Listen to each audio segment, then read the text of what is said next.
আইন শৃঙ্খলা রক্ষাকারী বাহিনী অত্যন্ত দক্ষতার সাথে পরিস্থিতি মোকাবেলা করছেন। আমরা মনে করছি নির্বাচন আর যে 6 দিন বাকি আছে এভাবেই চলবে, আমরা এটা মনে করছি।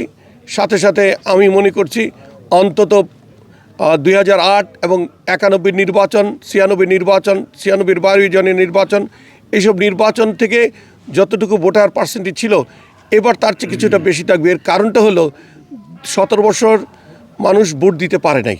এবার নতুন ভোটার আছে যারা ভোট দিতে পারবে, এবং যারা বয়োজ্যেষ্ঠ আছেন যারা 17 বছর ভোট দিতে পারেননি, ভোট দেওয়ার প্রয়োজন হয়নি, এবার তারা মাঠে নামবে ভোট দেওয়ার জন্য।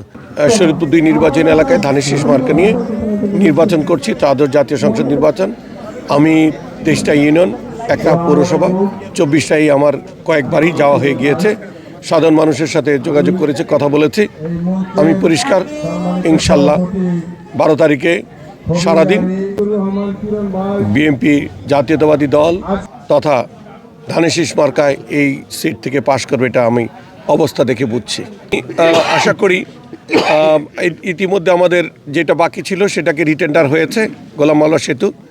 আমরা প্রশাসনের সাথে কথা বলেছি, আমরা ডিসি ম্যাডামের সাথে কথা বলেছি, আমরা এক্সচেঞ্জ সাহেবের সাথে কথা বলেছি। এই মাসের 25 তারিখের মধ্যে এদের সাইট বুঝিয়ে দিবে এবং তারা নেক্সট 6 মান্থের মধ্যে এই প্রজেক্ট শেষ করবে, ব্রিজ শেষ করবে।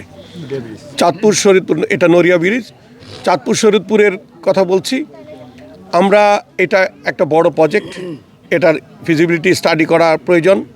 এত বড় প্রজেক্ট ইনভেস্টমেন্ট গিয়ে রেভিনিউটা কি হবে সেটা দেখে গভর্নমেন্টের সহজ শর্তে ওয়ার্ল্ড ব্যাংক ফাইন্যান্স করলে চড়া সুদে টাকা নিয়ে এত বড় প্রজেক্ট করার পিছনে যুক্তিকতা যাচবাজ করে তারপর সিদ্ধান্ত নেওয়া ঠিক হবে।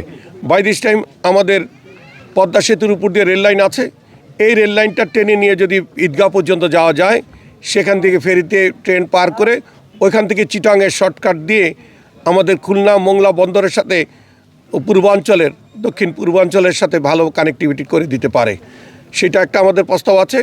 আর চাঁদপুরের ঠোঁটা থেকে আরম্ভ করে বিশেষ করে শরীয়তপুরের লাস্ট বর্ডার এবং পদ্মা ব্রিজের নিচ পর্যন্ত যেখানে টেম্পোরারি বেড়িবাঁধ আছে, এটাকে আরও 2 কিলোমিটার উত্তরে নিয়ে পার্মানেন্ট বেড়িবাঁধ করে এখানে একটা ইন্ডাস্ট্রিয়াল জোন ঘোষণা করা যেতে পারে এবং একটা নৌবন্দর করার পরিকল্পনা আছে।